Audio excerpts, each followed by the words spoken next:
O que você vai ouvir nessa tarde é tão lindo que eu acredito que você vai sair daqui voando. Gênesis 9, versículo 20. Gênesis capítulo 9, versículo 20, está escrito assim: sendo Noé lavrador, passou a plantar uma vinha. Bebendo do vinho, embriagou-se e se pôs nu dentro da sua tenda.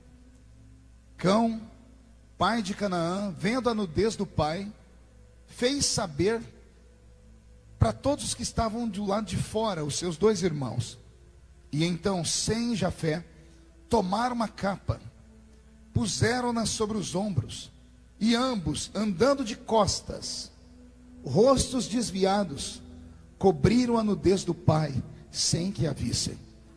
E despertando Noé do seu vinho, soube o que lhe fizera o filho mais moço, e disse: maldito seja Canaã, seja servo dos servos a seus irmãos.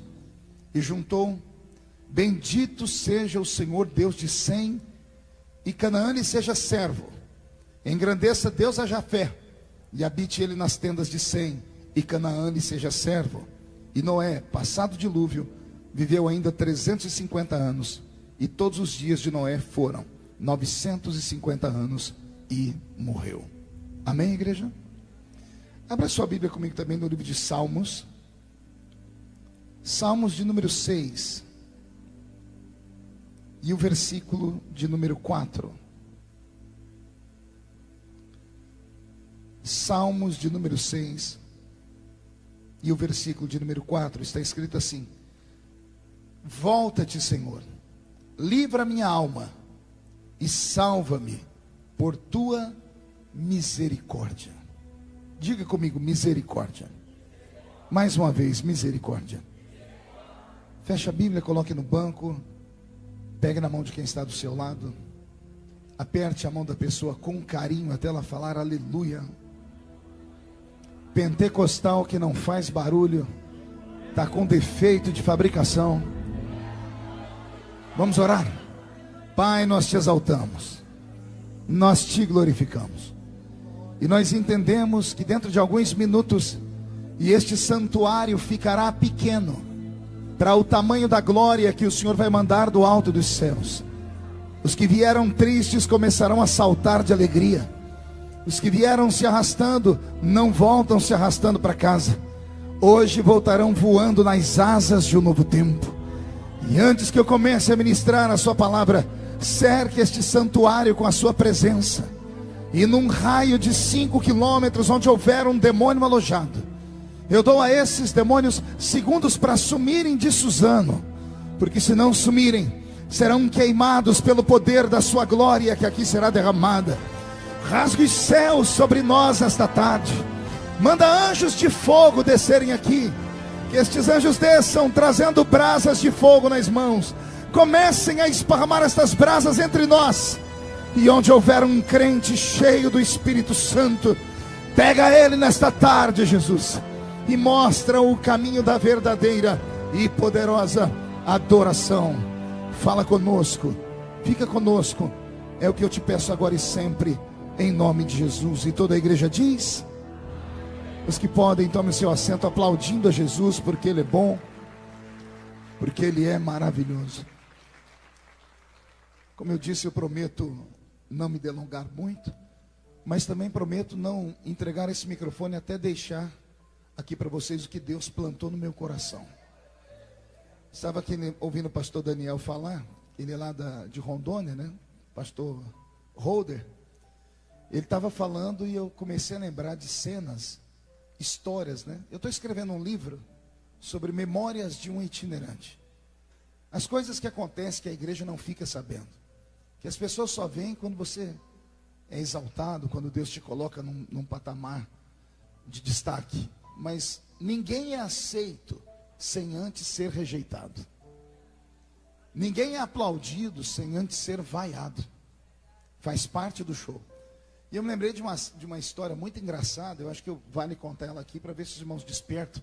Porque depois do almoço, com um sol quente desse, é perigoso os crentes falar, ao invés de falar Jesus, falar Genésio aqui dentro, né?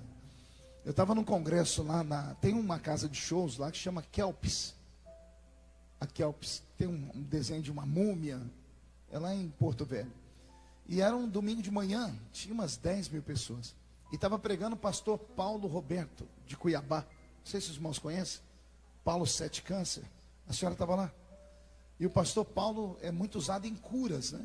E eu fiquei espantado com o dom que Deus deu a ele. E ele começou a orar, e Jesus começou a curar. E eu falei, eu acredito, eu quero Deus. Quando eu dei um grito, eu disse, eu quero.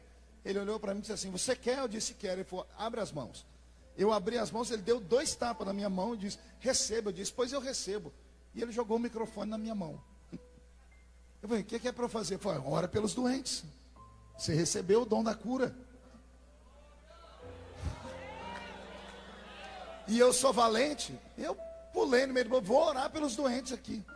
E comecei a orar. E Jesus curou uma irmã. Ela estava numa cadeira de roda. Mas eu não sei se ela era paralítica. Eu sei que ela levantou. Quando ela levantou, eu enlouqueci.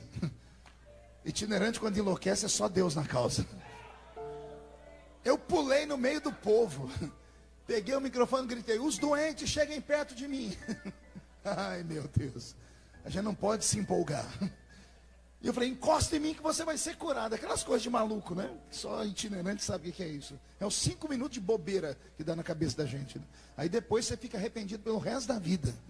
Porque quando termina o culto, a convenção reúne o que aquele menino fez. Que negócio é aquele? Isso é uma heresia.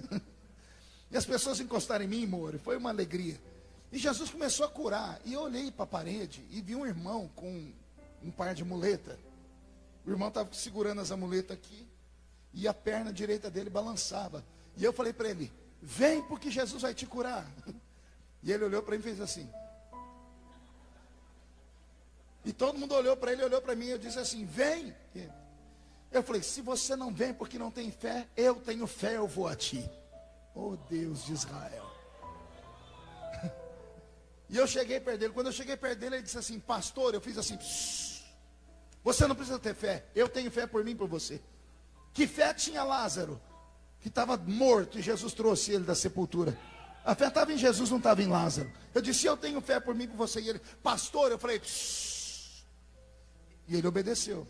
E eu ajoelhei na frente dele. Oh Deus de Israel. Dei o microfone na mão do irmão e falei, irmão, segura aqui que eu vou orar. Eu peguei a perna que estava balançando, Moura. Eu peguei pela coxa. E eu bati assim, perna em nome de Jesus. Pá! Cresça. Seja curado. E fui descendo, porque eu ia ungir a perna inteira. Perna, pá, cresça. Quando chegou no joelho, irmãos, o diabo operou. Quando eu bati a mão, perna, cresça. A minha mão enformigou. O anel amassou. Eu olhei para cima, ele olhou para baixo e disse assim, é de madeira, pastor.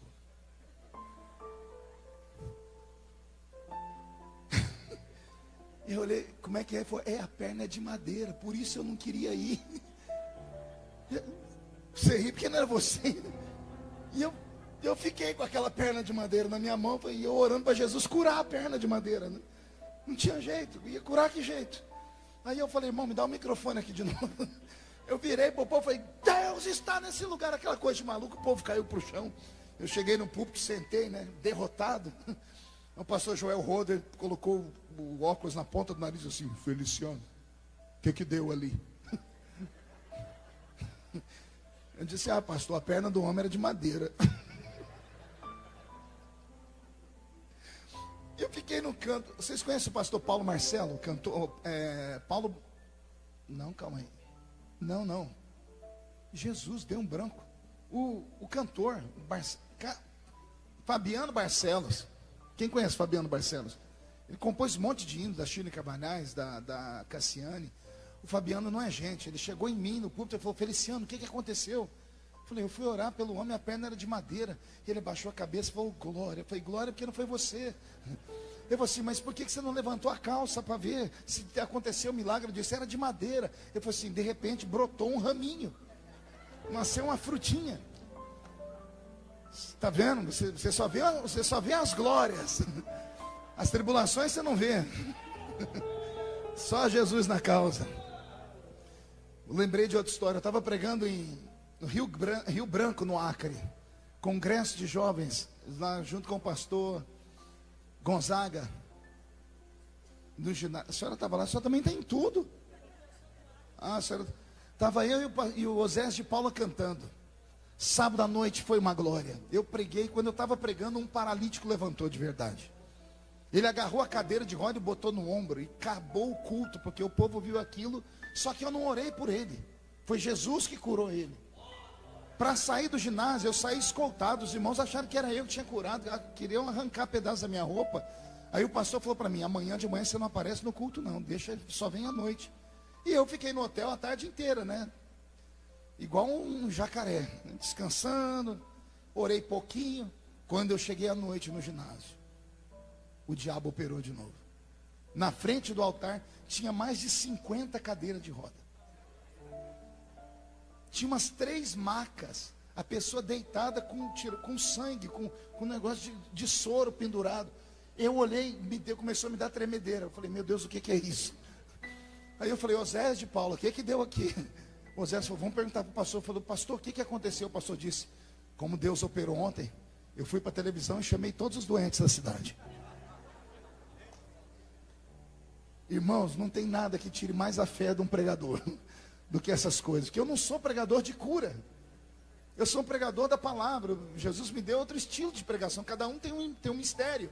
O meu mistério não é de cura. Acontece curas. Eu estava agora, dia 7 de setembro, no ginásio da Portuguesa. No final do culto, uma mulher soltou as muletas e saiu correndo. Mas eu não orei por ela. É a unção da palavra que tomou conta do ambiente. Quando eu cheguei e vi aquele mundaréu de 50 paralíticos, acabou a minha fé, senhores. Eu não conseguia pregar. Eu fui pregar sobre Noé dentro da arca. Eu falei que Moisés levou os animais para dentro da arca. Eu arrumei uma confusão que nem eu sabia o que eu estava pregando, de medo e aflição. Mas não tinha jeito, os doentes estavam ali, eu tinha que orar. Eu falei: Oséias, me ajuda. Ele disse: ajuda. Ele falou para mim: eu vou cantar 100 ovelhas e o senhor ora pelo povo. Eu falei: seja o que Deus quiser. A primeira mulher que estava na minha frente, mas o inimigo queria me humilhar, queria acabar com o meu ministério aquele dia. Uma senhorinha de coque, sentada na cadeira de roda, o vestido dela era comprido, arrastava no chão. Aí eu botei a mão na cabeça dela, Oséias cantando, eu fui orar. Quando eu falei: seja curado em nome de Jesus. Aí quando eu fui falar para ela: levante e anda, eu tirei o microfone. Só para ela ouvir, falei. Aí ela falou, olhou para mim assim, para cima, e falei: não posso. Eu falei: a senhora não tem fé? Ela falou: fé eu tenho, eu não tenho as pernas.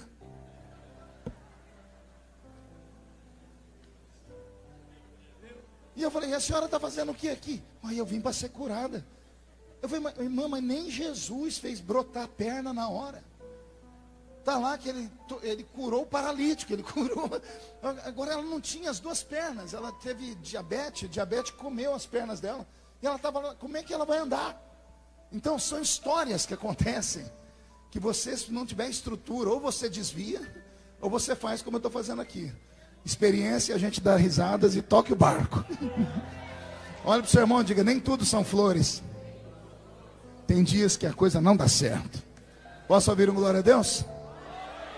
E vocês filmaram tudo isso, né? Já está no YouTube, né? O inimigo vai usar vocês mesmo, não tem outro jeito, né? Robson, mude a música para mim. Eu li 2 textos da Bíblia, um no livro do Gênesis e o outro no livro de Salmos. Eu queria começar pelo livro de Salmos. Eu pedi para todos aqui recitarem uma palavra comigo, uma única palavra, a palavra misericórdia. Dá para repetir comigo de novo? Pergunte à pessoa do seu lado: você sabe o que significa misericórdia? Muitas vezes nós falamos: Deus tem misericórdia de mim, misericórdia, Senhor. Virou até chavão, até as pessoas de televisão, de novela falam, mas não sabem o que significa a palavra misericórdia. A palavra misericórdia é uma junção de 2 palavras no latim: a palavra miseris e a palavra córdia. A palavra miseris, vai anotando aí se quiser, é sujo, imundo, podre, fedido, leproso, perdido, derrotado, desgraçado. Tudo isso é a palavra miseris. E a palavra córdia, essa mexe comigo. A palavra córdia significa coração, Então, quando a gente diz misericórdia, nós estamos falando misericórdia. Nós estamos dizendo: Senhor, pega-me, um sujo, um imundo, o caído, o podre, o desgraçado, o sujo, e coloca no teu coração, Deus.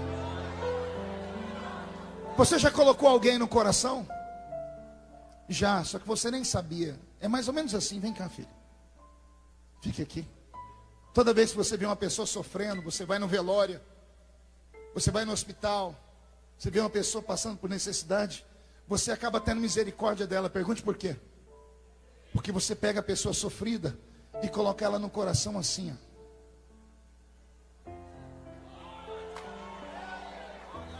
A pessoa toca o seu lado esquerdo. Raramente alguém abraça do lado direito. A gente abraça sempre do lado esquerdo. Misericórdia. Pegue a pessoa caída, machucada, suja, sofrida e põe ela aqui no coração, ó. O salmista está dizendo: Deus, me dá um abraço, porque eu preciso da sua ajuda. Que nesta tarde Deus te coloque no coração dele. Porque os homens não nos colocam no coração.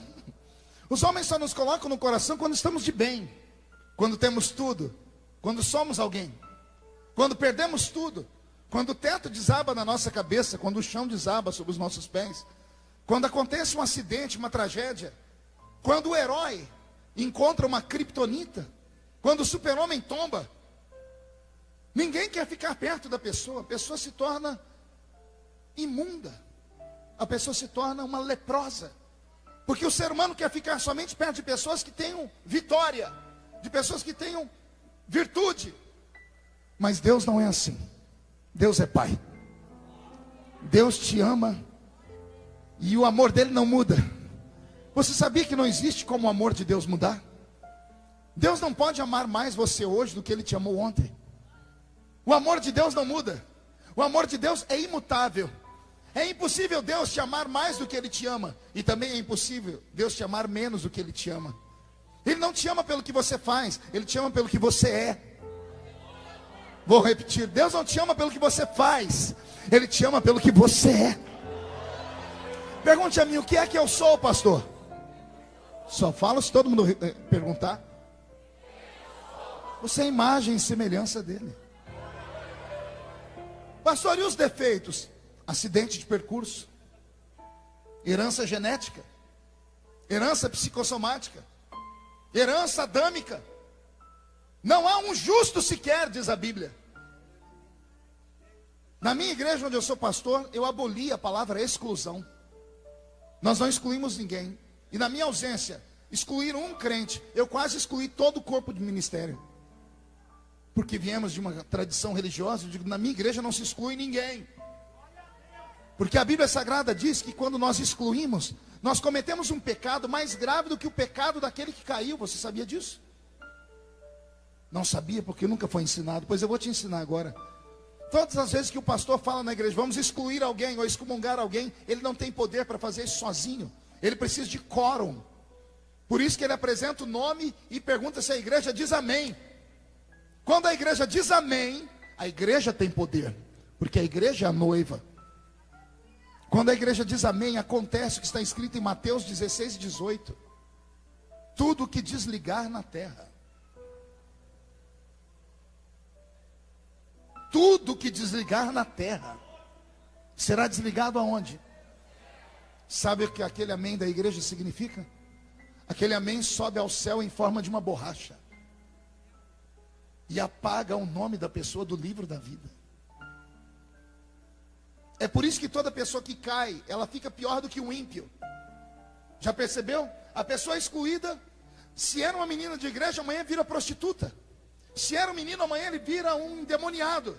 A Bíblia diz: a casa está limpa. O espírito que saiu volta com 7 piores. E a tendência da pessoa é terminar se suicidando ou sendo morta. Porque o diabo tem pressa em ceifar a vida dela.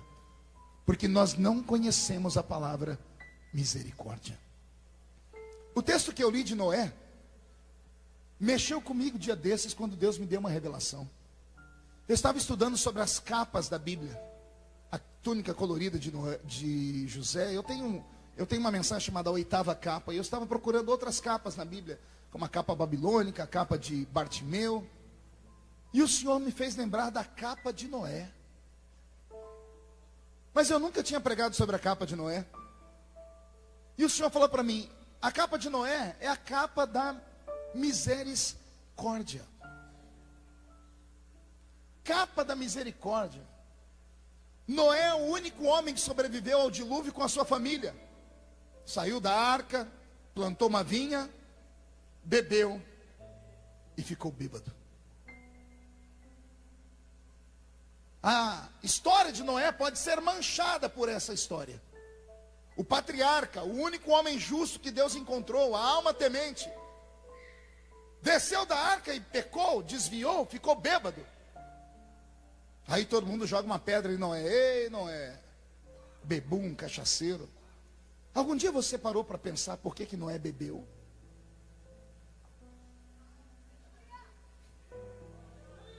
Já começou a pensar assim, por que Noé bebeu? Você conhece pessoas caídas pelas ruas, os bebuns? Chegue em uma pessoa dessa, procure saber por que ele bebe. Há textos na Bíblia que estimulam a bebida, sabia disso? Salomão disse: se você está triste, tome vinho, para que se alegre o seu coração. Quantas vezes você ouviu falar que a pessoa bebe para esquecer o que aconteceu? Eu não queria estar na pele de Noé. Você já reparou que quando Noé fez a arca, entrou com a família lá dentro, ele trancou a arca por dentro. Aí a Bíblia vem e conta uma outra história, pergunte qual? Veio um anjo e fechou a arca por fora.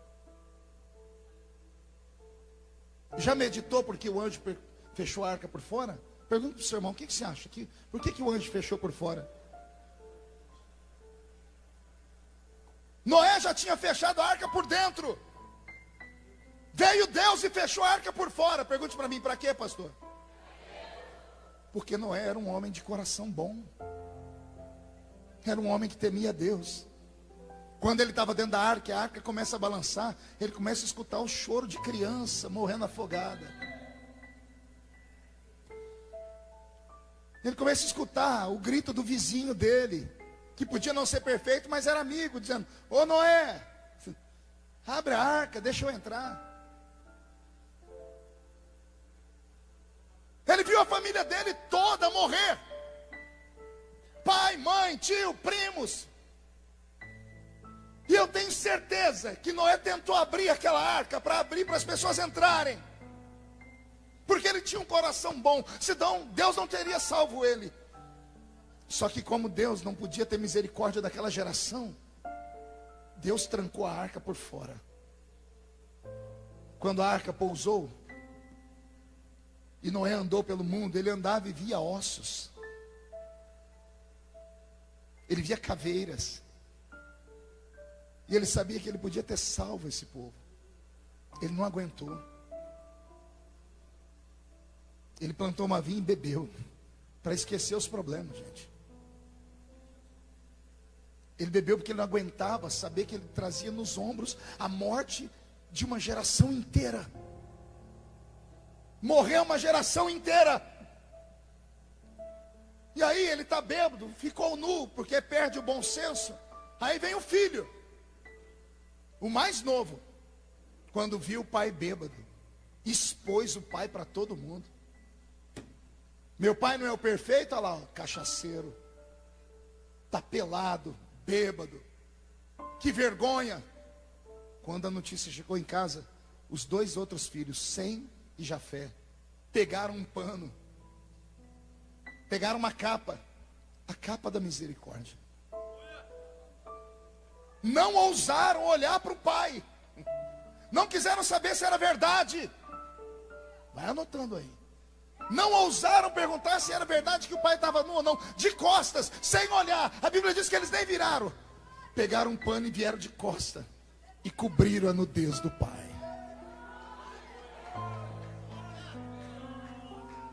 Olha Deus falando conosco nessa tarde. Deus está procurando filhos que cubram a nudez do pai. Deus está procurando uma geração que não fique esparramando as notícias ruins, que não fique no Facebook questionando se é verdade ou se não é, que não fique falando de pastor, cantor, pregador. Deus está procurando uma geração que tenha misericórdia, que ao invés de acusar o outro do pecado, tente entender por que pecou. E saiba que se ontem foi a outra pessoa, amanhã pode ser você. Porque todos nós somos seres humanos. Deus não procura entre nós homens e mulheres de aço. Deus procura homens e mulheres que tenham coração. Não existe no Velho Testamento um pecado tão grosseiro quanto o pecado de Davi, que desejou uma mulher que não era dele, que mandou matar o marido dela, que dormiu com ela, engravidou ela. Não tem um pecado pior do que esse. Mas Deus não deixou nunca ninguém tocar em Davi, porque Deus sabia que Davi era homem. Só que Deus também sabia que Davi tinha coração.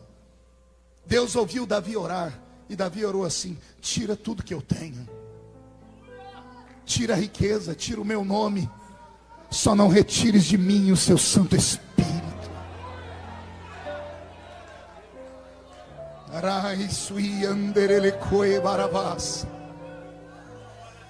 Eu sinto Deus esta tarde. Ele está com as duas asas abertas sobre Suzano. Deus está juntando os pintinhos, como a galinha junta os seus pintinhos. Deus está juntando você. Deus te trouxe nessa tarde para te dizer assim: levanta a cabeça, sacode, joga a poeira para fora, dá a volta por cima. Os que te acusam não morreram na cruz do Calvário por você. Os que te acusam não pagam as suas contas. Os que debocham de você não sabem onde você mora e nem o que você passa. Você poderia estar em qualquer lugar nessa tarde, mas veio para cá, debaixo do sol quente. Então você merece respeito. Eu não estou pregando para quem não tinha nada para fazer. Eu estou pregando para os melhores que Deus tem aqui nesse lugar. Deus te trouxe nesta tarde para te dizer que a misericórdia dele é maior do que a acusação do diabo. Recebe esta palavra em nome do Senhor Jesus. Levante a mão direita para o céu, por favor. Agarre o irmão que está do seu lado com carinho e respeito. Sacode ele, sacode ela, tire ele do lugar. Diga a ela: Deus te trouxe aqui para isso. Não, tire ela do lugar, sacode. Diga: Deus te trouxe aqui para isso, ó. Sacode. Diga: Deus te trouxe aqui para isso. Deus te trouxe para sacudir a sua fé, para sacudir o seu ministério, para sacudir a sua história. Deus te trouxe para sacudir a sua existência.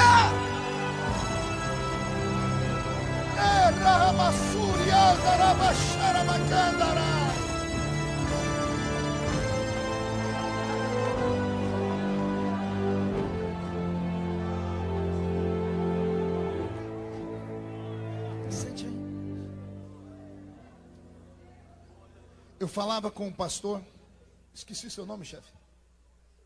Pastor Juto, estava falando com ele agora no almoço, comentando sobre um companheiro, um amigo. E eu estava falando para ele que quem planta misericórdia, colhe misericórdia. Mas quem planta uma justiça cega, a justiça cega corre atrás da pessoa.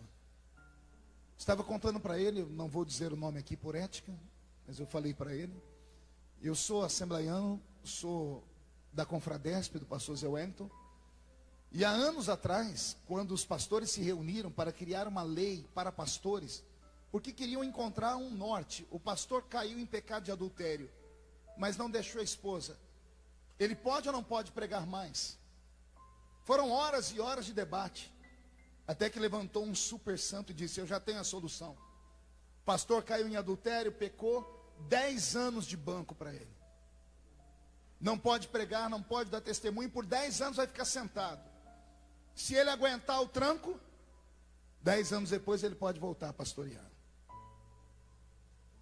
O primeiro a ser punido por essa lei, no Belenzinho, foi o criador dela. Entendeu? Não? O pastor que criou essa lei foi o primeiro a ser punido por ela. Aí ele não aguentou ficar 10 anos sem pregar, teve que sair do ministério e ir para outro. E começou outra vida. Quem planta misericórdia, colhe misericórdia. Mas quem não conhece a palavra misericórdia, quem nunca precisou dela, vai sempre agir como a mão de Deus sobre a terra, como super santo. Eu já fui assim, quando era garoto, bem assembleiano. Quando eu casei com a minha esposa, eu disse para ela: o dia que você cortar o seu cabelo, me corte da sua vida. Pense num homem bruto. O tempo foi passando, as coisas mudam. A doutrina do Senhor não muda nunca, mas os costumes humanos mudam. E chegou um dia que eu tive que ajoelhar no pé da minha esposa e falar para ela: filha, fica bonita para mim, porque eu viajo o mundo e um monte de mulher bonita se joga nos meus pés, e eu não preciso delas, porque eu quero chegar em casa e encontrar uma mulher bonita. E ela falou: você quer que eu faça o que? Eu falei assim: fique mais bonita, mexa no cabelo, faz um regime, vai para uma academia, põe um botox, faz o que for preciso, fica bonita para mim, porque quem tem em casa não procura lá fora. Tive que voltar então à vida, senhoras e senhores, tem que ser assim.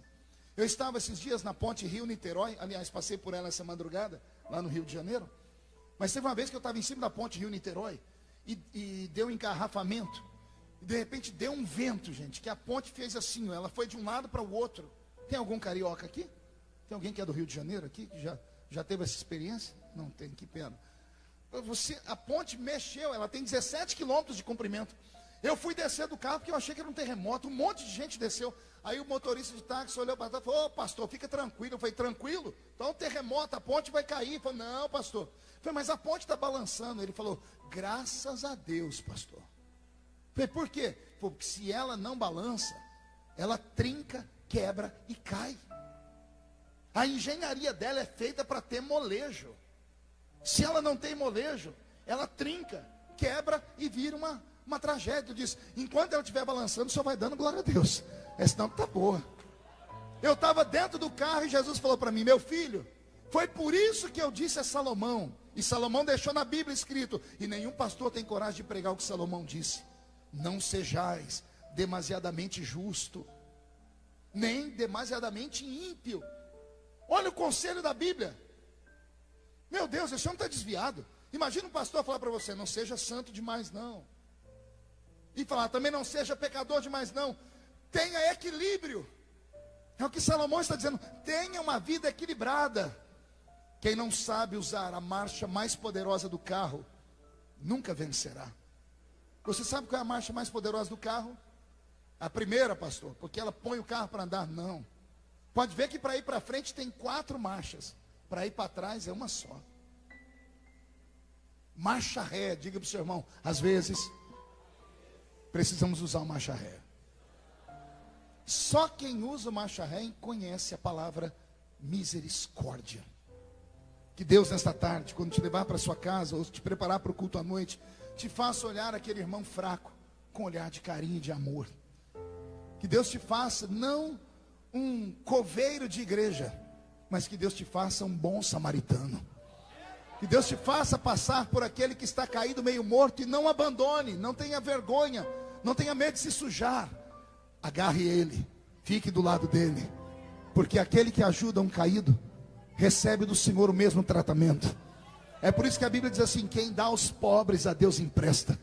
E não é só pobre financeiramente, não é pobre, rejeitado, abandonado, que as pessoas não amam, não cuidam. Deus tem uma paixão especial pelos fracos. Eu encerro aqui dizendo para vocês sobre o capítulo 12 da primeira carta de Paulo aos Coríntios. Me dá medo quando eu prego isso, porque eu deixo os crentes tudo maluco, né? Paulo, escrevendo a carta aos Coríntios, começa falando sobre misericórdia. Que bom que a misericórdia está entre vocês. Mas só quem conhece a história sabe por que Paulo está falando isso. A primeira epístola dele aos Coríntios, no capítulo 5, Paulo pega um menino em pecado na igreja e entrega a alma do menino na mão do diabo. Já leram isso? É sabido que há entre vós um tipo de pecado que nem entre os gentios tem como colocar nome, que um filho dormiu com a mulher do seu pai. Se o filho tivesse dormido com a mãe, era incesto, mas não é. Ele está dormindo com a mulher do pai. O pai ficou viúvo, divorciou, o menino foi e dormiu com a mulher do pai.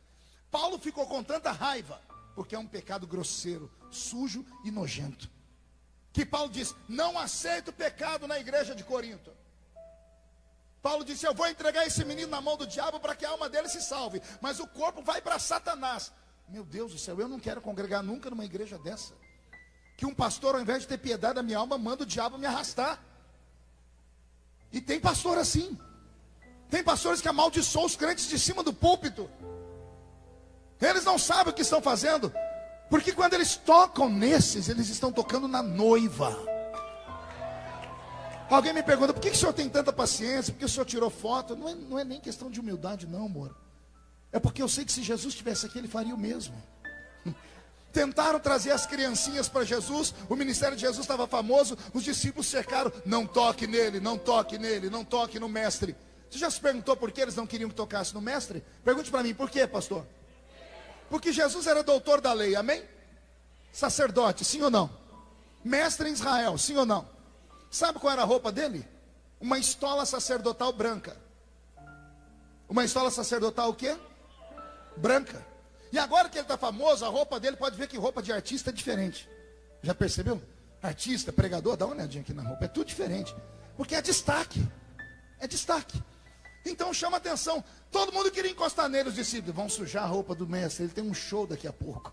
Ele tem que pregar, vai estar diante de uma autoridade. Tira essas crianças com o nariz sujo daqui. As crianças estavam no meio da praça. O que criança está fazendo no meio da praça, gente? Brincando, correndo. As crianças pareciam um tatu. Aí as criancinhas queriam tocar em Jesus e disse, não, sai para lá, catarrento. Sai para lá, moleque sujo, sai para lá. E Jesus disse, deixai vir a mim os pequeninos. Agora aguenta, vê se o seu coração dá conta. Jesus pegou uma criança sujinha, com o nariz sujo, e botou no colo. Ele esfregou a roupinha suja dele na roupa branca dele. E Jesus deu um beijo na criança. Isso chocou os discípulos. Isso chocou todo mundo. Isso foi uma pregação tão grande que tinha um moço sentado naquela praça. Quando ele viu Jesus fazer aquilo, ele saiu correndo, se jogou de joelho ao pé de Jesus e disse, bom mestre, o que eu tenho que fazer para herdar a vida eterna? Por que você acha que esse moço procurou Jesus? Jesus pergunta para ele, conhece os mandamentos? E o que é que o moço diz? O jovem rico? Conheço todos os mandamentos, respeito desde a minha mocidade. Você conhece algum crente que respeita todos os mandamentos? Será que tem algum aqui entre nós que é santo a esse ponto? Se aquele moço estivesse mentindo, Jesus teria chamado a atenção dele, sim ou não? Jesus falou para a mulher, cadê seu marido? Não tenho. Olha ele falando, você teve 5. Não mente para mim não. O que você tem agora não é seu. Ninguém mentia para Jesus. Quando aquele moço disse, eu respeito os mandamentos desde a mocidade. Jesus encontrou um santo na terra. Quem é que respeita tudo? Jesus achou um. Aí Jesus olhou para ele e disse assim, então, se você já respeita todos os mandamentos, vende tudo que você tem e me segue. Porque você já é um anjo na terra. Agora, calma aí, tem uma coisa que nós não meditamos. Pergunte o quê? Só falo se todo mundo perguntar. Como é que alguém que respeita todos os mandamentos não tem certeza de ir para o céu? Pegou aí? Ele se jogou aos pés de Jesus por quê? Como eu faço para ter a vida? Quero ser salvo, como é que eu faço para ir para o céu? Mas a religião dele já tinha falado, respeita os mandamentos. E ele só queria uma confirmação. Quando Jesus diz, respeita os mandamentos, ele diz, estou salvo. Aí Jesus fala para ele, vende tudo que você tem e me segue. Aí a Bíblia diz que o rapaz se entristeceu e foi embora. Pergunte por quê? E ensinaram ele a respeitar a estrutura da igreja, as doutrinas, os costumes, mas nunca ensinaram ele a amar Deus acima de todas as coisas. Quantos crentes piedosos, santos que eu conheço tem a coragem de levantar a mão para o céu e excomungar alguém da igreja? Tem capacidade de ir na casa do pastor e entregar o irmão, olha, eu tenho provas de que aquele irmão não merece tomar santa ceia. Quem é o sujo para falar do mal lavado? Que Deus nesta tarde pegue esses julgadores, que Deus os faça passar pelo vale, para eles entenderem o que é misericórdia. Só pode conhecer misericórdia quem precisou dela. Se Jesus abraçou aquele menino sujinho, era a forma dele dizer: aqueles que ninguém quer abraçar, eu abraço.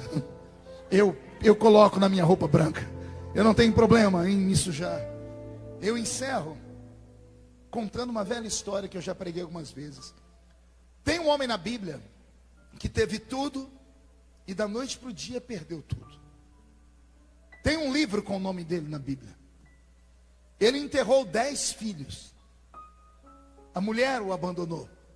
Os amigos chamaram ele de pecador enrustido, porque sentaram com ele e disseram: não tem nenhum pecado escondido aí que você não confessou, não. Ele perdeu. Quem lê a Bíblia diz: ele perdeu tudo. Casa, os carros de boi, os animais, os empregados, a família. Sobrou para ele a saúde, e o diabo levou embora também. Quem lê a história de Jó diz que Deus deixou o diabo roubar tudo. Sim ou não? Só que Deus nunca deixa o diabo roubar tudo. Sobrou alguma coisa para Jó. E eu sei que os irmãos vão falar: é claro, pastor, sobrou a fé. Mas não é disso que eu estou falando. Sobrou de toda a riqueza dele uma matéria. Sobrou um caco de telha, que para muitos pode não significar nada. Mas o dia que você chegar no céu, sentado do lado de Jó, pergunta para ele: Jó, o que aquele caquinho de telha era para você? Oh, glória. Aí ele vai começar falando assim para você: você sabe que eu tive lepra, né? E a lepra, ela começa a carcomer as partes mais sensíveis do corpo. As falanges dos dedos, o nariz, a orelha, as unhas. O leproso não tem unha. Só que a lepra, ela ela tem fases. Ela vai ficando vermelha, vai queimando. Quando ela começa a queimar, ela coça até que ela mata as células. No período da coceira, a única coisa que alivia o homem é as unhas. Mas ele não tem unhas. Quando não tem unha, um amigo podia coçar ele, não podia? Que amigo quer colocar a mão na sua lepra? A mulher podia coçar ele, mas nem a mulher deu conta. Porque quando você coça, sai sangue e começa a feder. Catinga. O Jó ia falar assim para você: aquele caco de telha tocou na minha lepra, foi na minha podridão. Ao invés de me acusar, ele aliviava a minha dor. Aquele caco de telha ia rompendo com a minha carne, ia me aliviando a minha dor. E tem mais, hein? Ninguém queria dormir comigo, eu era solitário. Mas o caquinho de telha estava lá. Quem sabe como travesseiro, como Jacó que botou uma pedra. Quem sabe abraçado como um ursinho de pelúcia, mas estava lá. Não dormia sozinho, ficava do meu lado. Nunca reclamou do fedor da minha carne. Nunca me abandonou. Isso é misericórdia. Nós também temos um caquinho de telha, que humildemente coloca esse apelido nele, embora ele seja eternamente grande. Mas ele faz a mesma função. Ele chama-se Espírito Santo. Quando ninguém te quer, ele te abraça. Quando você está caído, é ele que está do seu lado dizendo: levanta, força. Quando você quer se matar, porque os demônios do desespero entram, é ele quem briga com eles.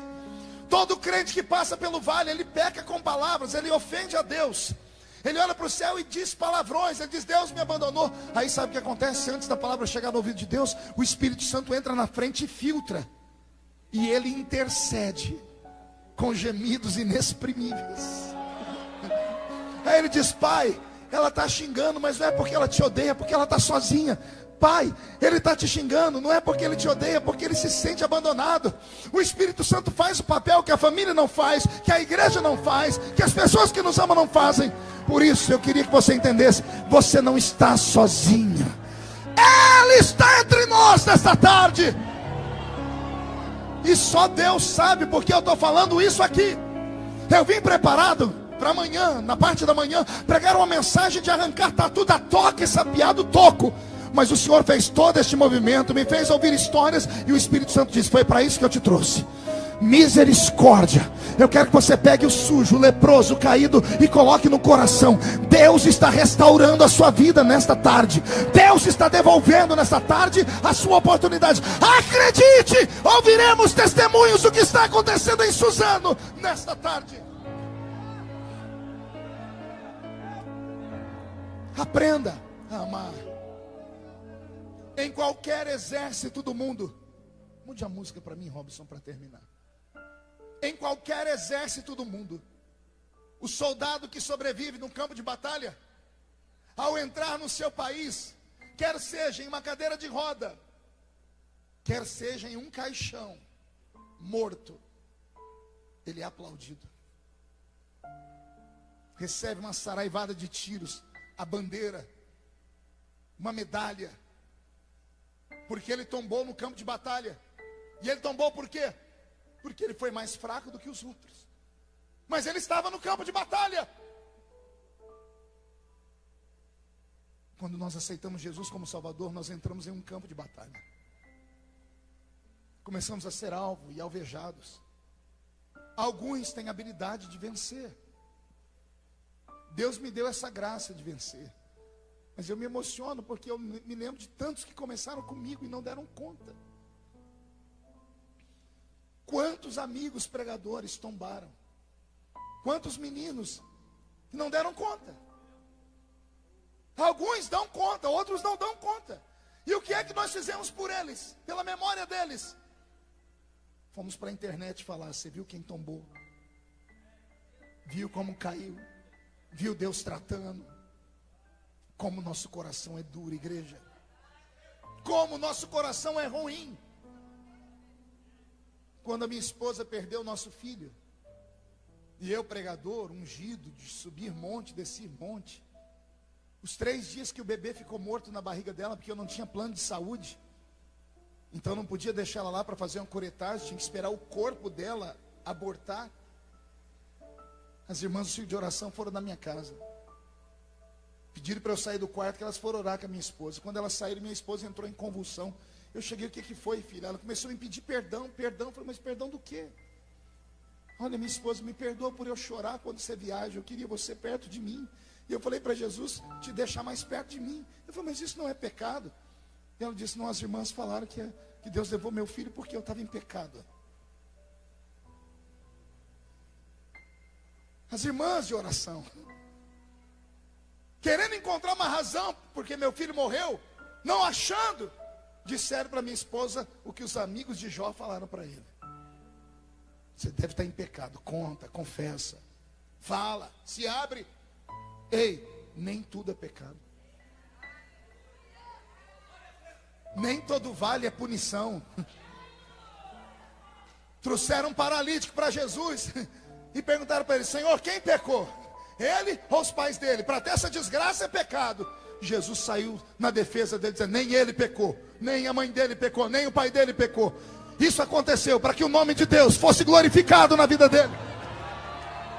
Tem vales que Deus te faz passar porque Deus quer te exaltar. Então aguenta, sacode a poeira, dá a volta por cima. Não deixe os inimigos terem a ousadia de tirarem você do foco. Se você tem uma chamada, lute por ela. Se você tem um ministério, se agarre a ele. Ignore todos e todos que falam de você, que tocam em você. Senão você não sobrevive.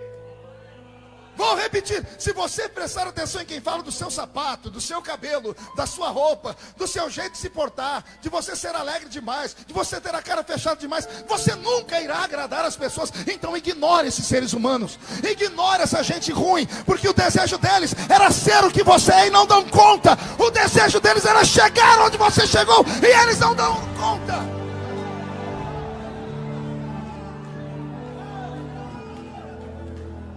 Eu estou com o meu corpo arrepiado. Deus está aqui. Deus está aqui.